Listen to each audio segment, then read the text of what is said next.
오늘도 하루의 첫 시간 우리 하나님 앞에 성결해 드리는 여러분 모두에게 우리 하나님께서 주시는 은혜와 또 사랑과 능력이 오늘도 함께 하시기를 주님의 이름으로 간절히 축원합니다.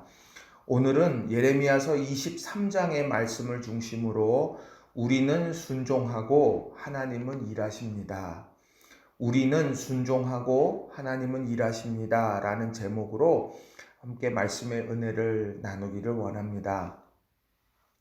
오늘 이 예레미야서 23장에 나오는 말씀을 보게 되면 여호와의 말씀이니라 라고 하는 이 말씀이 계속해서 반복되어지는 것을 보게 됩니다. 하나님께서 이렇게 여호와의 말씀이니라 그런 직접적인 말씀들을 전하실 때에는 하나님의 그 애타는 마음이 그 안에 녹아져 있다는 것이죠. 오늘 본문 속에 나오는 말씀을 보면 오늘 선지자들과 또 제사장들과 또 선지자들, 시대를 이끌어가야 하는 종교적인 지도자들 그 한 사람 한 사람들에 향한 그런 간절한 외침이 거기 있고, 또 백성들을 향하여서 곁길로 또 세상길로 구분길로 가고 있는 그들을 향해서 애타게 부르시는 그 마음이 바로 이 여호와의 말씀이니라 라는 이 말 속에 담겨져 있다는 겁니다. 그래서 저는 오늘 이 예레미야 23장에 나오는 말씀 속에서 중요한 교훈의 메시지 두 가지를 좀 여러분들과 함께 살펴보고 싶습니다. 자, 첫 번째로는요, 아픔의 역사 속에서도 하나님의 계획은 멈추지 않는다는 겁니다. 아픔의 역사 속에서도 하나님의 계획은 멈추지 않는다는 거예요. 자, 하나님께서 일을 행하려 가실 때에 사람들을 세워 가십니다. 영광스러운 일입니다. 그 하나님의 계획에 쓰임 받는다는 것은 참 복된 일이죠. 그런데 오늘 그렇게 하나님께서 불러 세운 사명자들이 오늘 제 사명을 잘 감당하지 못하고 있는 모습을 봅니다. 하나님께서 보실 때 그들의 그런 사명의 모습이 어떠했느냐. 자, 2절을 보면 이렇게 말씀하죠. 그러므로 이스라엘의 하나님 여호와께서 내 백성을 기르는 목자에게 이와 같이 말씀하시니라. 너희가 내 양떼를 흩으며 그것을 몰아내고 돌보지 아니하였도다. 보라, 내가 너희의 악행 때문에 너희에게 보응하리라. 여호와의 말씀이니라. 하나님께서 양떼를 맡겨주셨습니다. 그래서 내 백성을 기르는 목자에게 말씀하셨어요. 그런데 내 백성을 기르라고 세운 목자가 어땠냐? 너희가 양떼를 흩으며 그것을 몰아내고 돌보지 않았다. 이렇게 진단하죠. 또 11절에 나오는 말씀도 보면 이렇습니다. 여호와의 말씀이니라. 선지자와 제사장이 다 사악한지라 내가 내 집에서도 그들의 악을 발견하였노라. 선지자와 제사장들을 불러 세우셔서 하나님의 뜻을 전하게 하셨는데 심지어 하나님의 거룩한 집에서도 그들이 악을 범하고 있는 그런 상황을 말씀하고 있습니다. 또 13절과 14절에 보면 더 가관이에요. 사마리아와 예루살렘이라고 하는 그런 이스라엘의 두 개의 큰 성읍이지요. 그걸 둘로 대표되는 것인데 두 곳의 선지자들의 타락함을 질타하십니다. 13절은 사마리아 선지자들의 우매함을 이야기해요. 내가 사마리아 선지자들 가운데 우매함을 보았나니 그들은 바알을 의지하고 예언하여 내 백성 이스라엘을 그릇되게 하였고, 선지자들이 누구를 의지해야 되는지를 몰라요. 바알을 의지해요.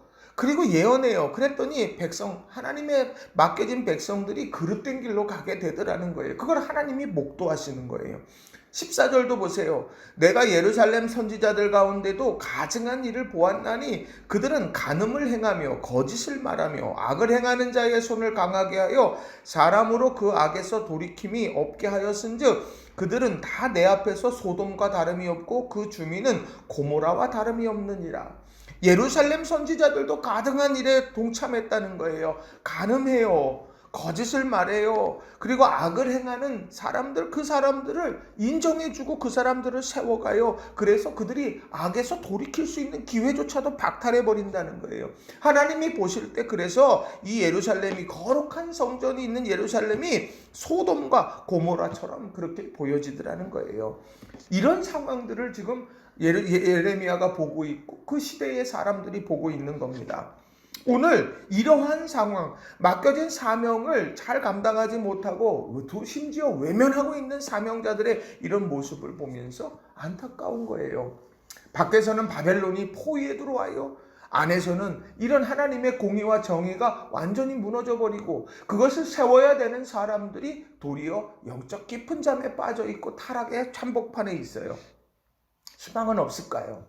이런 상황이 되면 모든 것이 끝장난 걸까요? 아닙니다. 하나님은 그들을 향하여서 하나님의 일하실 거다. 그 어떤 상황에도 나는 너희들, 내 백성, 내 양무리들 내가 포기하지 않을 거다. 그렇게 말씀하시면서 선언해 가시더라는 거예요. 자, 23절과 24절을 한번 보세요. 제가 세 번역으로 좀 읽어드립니다. 내가 가까운 곳에 하나님이며 먼 곳에 하나님은 아닌 줄 아느냐? 나 주의 말이다. 사람이 제 아무리 은밀한 곳에 숨는다고 하여도 그는 내 눈에서 벗어날 수가 없다. 나 주의 말이다. 내가 하늘과 땅 어디에나 있는 줄을 모르느냐. 하나님이 뭘 이야기하십니까?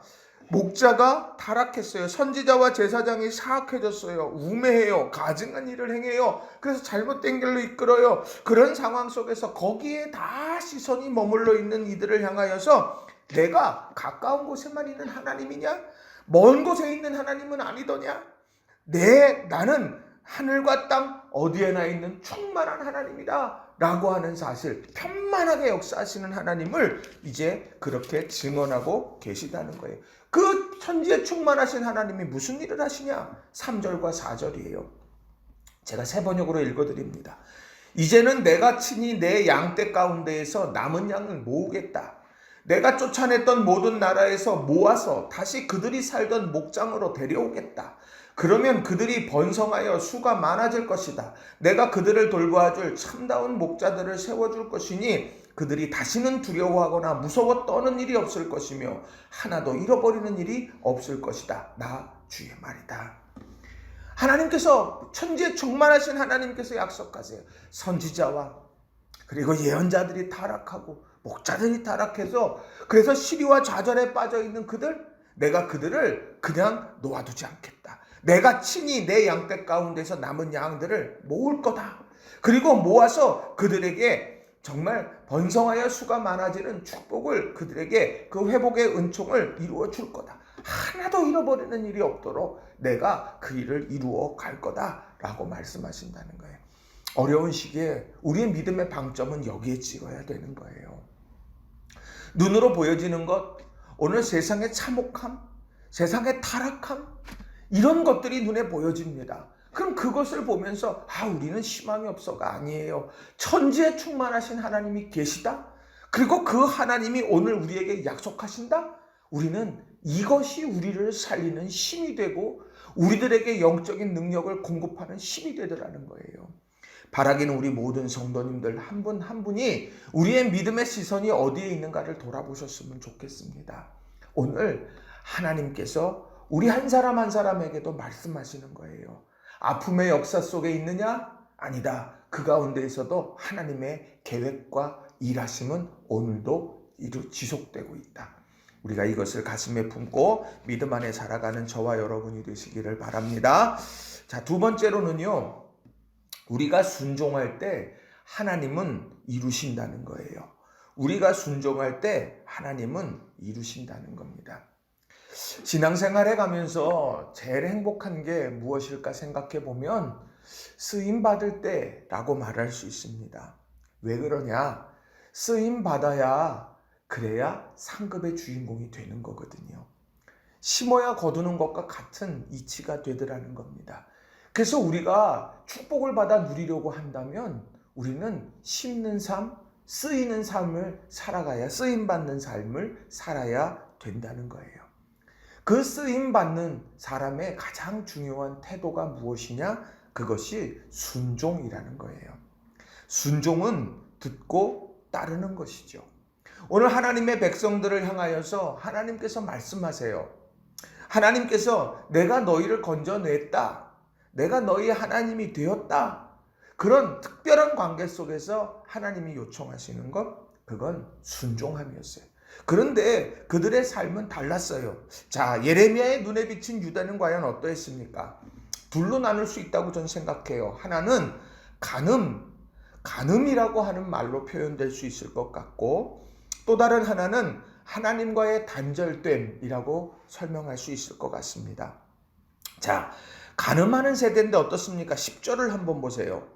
이 땅에 간음하는 자가 가득하도다. 저주로 말미암아 땅이 슬퍼하며 광야의 초장들이 마르나니 그들의 행위가 악하고 힘쓰는 것이 정직하지 못함이로다. 오늘 이 땅에 간음하는 자가 가득하다고 말해요. 그 간음하는 자 때문에 어떤 일이 일어납니까? 땅이 슬퍼해요. 광야의 초장들이 말라요. 오늘 이런 일들, 이런 악한 영향력들이 퍼져가는 거예요. 우리는요, 바로 이 상황, 음행하는 자, 간음하는 자가 가득하는 이것이 해결돼야 될 문제라는 것이죠. 간음이라는 것이 무엇입니까? 그것은 부부간의 언약을 파괴하는 거죠. 우리는 결혼 서약할 때 어떻습니까? 내가 병들거나 건강하거나 이 사람만을 아내로 남편으로, 내가 부하거나 가난하거나 이 사람만을 아내로 남편으로 사랑할 것을 나는 믿습니다. 그것이 결혼 서약 아닙니까? 그런데 오늘 간음이라는 것은 그 언약을 파괴하는 거예요. 오늘 하나님께서는 이 땅에 간음하는 자가 가득하다는 거예요. 오늘 이 간음은 영적인 간음도 포함하고 있는 거죠. 선지자들이 하나님을 섬겨야 되는데 바알을 섬겨요. 그리고 하나님의 사람들이 하나님을 예배해야 되는데 세상의 다른 신들, 필요에 따라 다른 신들을 섬겨요. 그것을 간음하는 세대로 표현하는 거예요. 자, 또 하나님과의 단절된 모습을 보여줍니다. 자, 16절을 한번 보세요. 만군의 여호와께서 이와 같이 말씀하시되 너희에게 예언하는 선지자들의 말을 듣지 말아라. 그들은 너희에게 헛된 것을 가르치나니 그들이 말한 묵시는 자기 마음으로 말미암은 것이요 여호와의 입에서 나온 것이 아니니라. 오늘 하나님과 관계 속에서 가장 연결되어 있어야 될 사명자가 하나님께서 주신 말씀이 아니라 다른 말을 하더라는 거예요. 여호와의 입에서 나오지 않은 말, 그것을 전하게 되더라는 거죠. 자, 오늘 본문에 나오는 말씀도 쭉 보시게 되면 그런 내용들이 쭉 설명하고 있어요. 21절도 보면 이 선지자들은 내가 보내지 아니하였어도 다름질하며 내가 그들에게 이르지 아니하였어도 예언하였은즉. 자, 22절도 보면 그들이 만일 나의 회의에 참여하였더라면 내 백성에게 내 말을 들려서 그들을 악한 길과 악한 행위에서 돌이키게 하였으리라. 오늘 이 선지자들이 바로 하나님과 단절되어져 왔다고 하는 것, 이것을 이야기하고 있는 거예요. 그 단절된 영향이 어떻게 확장됩니까? 15절 하반절에 보면 이런 말씀이 있어요. 이는 사악이 예루살렘 선지자들로부터 나와서 온 땅에 퍼짐이라 하시니라. 선지자들로부터 나온 그런 악한 영향력들이 도리어 온 땅에 퍼지게 됐다는 거예요. 이 모든 잘못된 첫 단추가 뭡니까? 선지자들이 하나님과 단절돼 버린 거예요. 오늘 이것은요, 오늘 우리가 정말 주의 깊게 생각해야 되는 거예요. 간음하는 세대, 하나님과의 언약을 회복해야 되는 거고요. 하나님과 단절된 사명자, 하나님과 연결되어야 되는 거예요. 이것이 우리들에게 있어서 가장 중요한 내용이고, 여러분이 목사를 위해서 기도하고 목사가 성도들을 위해 기도할 때 이 기도는 반드시 이루어져요. 행해야 된다는 거예요. 이것을 하나의 단어로, 간음하는 세대가 언약으로, 하나님과 단절된 자가 연결된 것으로 나아가게 되어지는 이런 중요한 믿음의 요청을 한마디로 하면 그게 순종이에요. 하나님께서 들려주시는 말씀을 들어요. 그리고 그 말씀대로 살아가요. 이게 바로 하나님이 원하시는 삶의 모습이라는 겁니다. 유진 피터슨이 쓴 책 중에 이 책을 먹으라 라는 책이 있습니다. 그 책에요, 순종에 대한 내용이 이렇게 나옵니다. 그 책을 읽어보면 그래요. 존 칼빈의 얘기를 합니다. 하나님에 대한 모든 지식은 순종을 통해 나온다라는 이 말을 합니다. 맞죠? 성경 안에 들어가야 성경에서 나오는 내용들을 이해해요. 그 안으로 깊이 들어가야 됩니다. 그걸 단순히 멀리 앉아서 그것을 문자적으로 본다고 해서 그 하나님의 말씀이 내게 레마의 말씀으로, 역동적인 말씀으로 오는 것이 아니죠.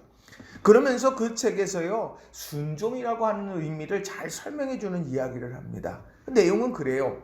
그 교회에 안토니 플라카도스라고 하는 35살에 먹은 트럭 운전사가 있었답니다. 이 안토니는 그리스 출신이고 전통적인 가톨릭 지방에서 성장했던 사람입니다. 근데 그가요, 중학교 졸업한 후에 학업을 그만두고 난 이후에는 책을 한 번도 읽어본 적이 없었어요. 그러다가 이 그리스도인이 딱 되더니 활자체가 좀 작은 흠정역 성경을 구해서는 회심하던 첫 해에 3번을 읽었답니다. 그는 아주 신나게 그 성경 속에 들어가서 한참을 읽고 너무너무 행복했어요. 그런데 그의 아내 메리도 성경에 관심이 있었는데 이 사람은 그 성경 안으로 들어가서 그것을 이해하지 못했습니다. 단지 어땠냐? 그 성경을 읽어가다가 이해가 안 되고 이성적으로 그것이 합리적인 것 같지 않고 하는 모든 이런 여러 가지 상황을 만나게 되면 안토니에게 질문을 했다는 거예요. 근데 이 안토니가 메리의 질문을 대답하기가 좀 어려우면 어땠느냐면 이 유진 피터슨을 초대했다는 겁니다. 그 초대해서 이제 이야기를 나누는데 어느 날 이 비유에 대한 것을 쭉 이야기를 했어요. 이 비유를 어떻게 읽고 이해해야 하는가? 그렇게 메리에게 설명을 쭉 해줬는데 설명이 별로 성과가 없던 거예요. 그러니까 대척점이에요. 이걸 받아들여야지 성경 안으로 들어가는데. 그때 안토니가 메리에게 이런 얘기를 합니다. 메리, 그대로 살아야 돼. 그래야 이해할 수 있어. 밖에선 도무지 알 수가 없고 그 안에 들어가야 돼. 아니면 그게 당신 안으로 들어오든지. 존 칼빈의 글을 단 한 줄도 읽어본 적이 없는 안토니가 바로 그런 영적인 깨달음을 이야기했다는 거예요. 이 일화를 여기에 소개합니다. 자, 이 이야기는 그럼 무슨 뜻이겠어요? 순종은요, 하나님의 은혜의 주인공으로 되는 그 은혜의 한복판으로 들어가는 문이더라는 거예요. 그 문을 열고 지나야 하나님의 은혜 속으로 들어갑니다. 오병이어의 기적이 어떻게 일어났습니까? 너희들이 저 사람들을 먹여라. 그럴 때에 안드레가 그것을 찾기 위해서 어린 아이의 그런 도시락을 가지고 와서 얼마 안 됐지만 이것으로 크게 역사가 일어나겠습니까? 의구심을 가졌지만 그것을 하나님 앞에 주님 앞에 올려드릴 때 그것으로부터 역사가 일어나게 됐다는 거예요. 오늘 우리의 삶 속에요, 이런 순종함이 참 필요해요. 나아만 장군이 그의 나병이 치유되고 피부병이 치유되어졌던 것은 뭡니까? 요단 강가에 가가지고 선지자가 이야기했을 때 그대로 순종했을 때 일어났다라고 하는 거예요. 오늘 하나님의 은혜의 역사는 이 순종함으로 이루어지는 거예요. 100세에 얻은 아들, 하나님이 약속하셨고 주신 아들, 그 아들을 내가 지시하는 땅으로 가서 번제로 바치라? 이성적으로는 도저히 생각할 수 없고 받아들일 수 없고 이것은 합리적인 것이 절대 아니죠. 그러나 순종함으로 나아갔던 아브라함에게 하나님은 여호와 이레의 축복을 주시면서 그에게 이런 말씀을 하시죠. 내가 이제 나를 경외하는 줄 알았다. 그리고 나서 하나님은 그에게 그 이후로 물붓듯이 은혜와 축복을 주시더라는 거예요. 여러분, 우리가 순종할 때 하나님은 이루신다는 거예요. 하나님의 말씀을 들으세요. 그리고 하나님의 말씀대로 살아가세요. 신앙은 단순한 겁니다. 듣고 살아내는 거예요. 그럴 때 하나님께서 하나님의 역사를 우리 삶 속에 이루실 거라는 거예요. 성경은 약속합니다. 자, 신명기 1장 36절에 오직 여분네의 아들 갈렙은 온전히 여호와를 순종하였은즉 그는 그것을 볼 것이요 그가 밟은 땅을 내가 그와 그의 자손에게 주리라 하시고, 신명기 4장 4절에 오직 너희의 하나님 여호와께 붙어 떠나지 않은 너희는 오늘까지 다 생존하였느니라. 이사야 1장 19절 너희가 즐겨 순종하면 땅의 아름다운 소산을 먹을 것이요. 순종함으로 하나님의 역사를 이루고 그 주인공으로 서는 우리 성도님들이 다 되시길 주님의 이름으로 축원합니다. 말씀을 정리합니다. 오늘 말씀은요, 아픔의 역사 그 속에도 하나님의 계획과 일하심은 멈추지 않는다. 그냥 힘을 내라는 거예요. 우리가 순종할 때 하나님은 이루셔요. 바로 하나님의 역사에 동참하는 것은 듣고 따르는 사람을 통해서 역사해요. 쓰임받는 자가요, 상급 누리는 거예요. 여러분들 하나님에게 귀히 쓰임받고 하나님이 주시는 축복을 누리는 우리 성도님들이 다 되시길 주님의 이름으로 간절히 축원합니다. 기도하겠습니다.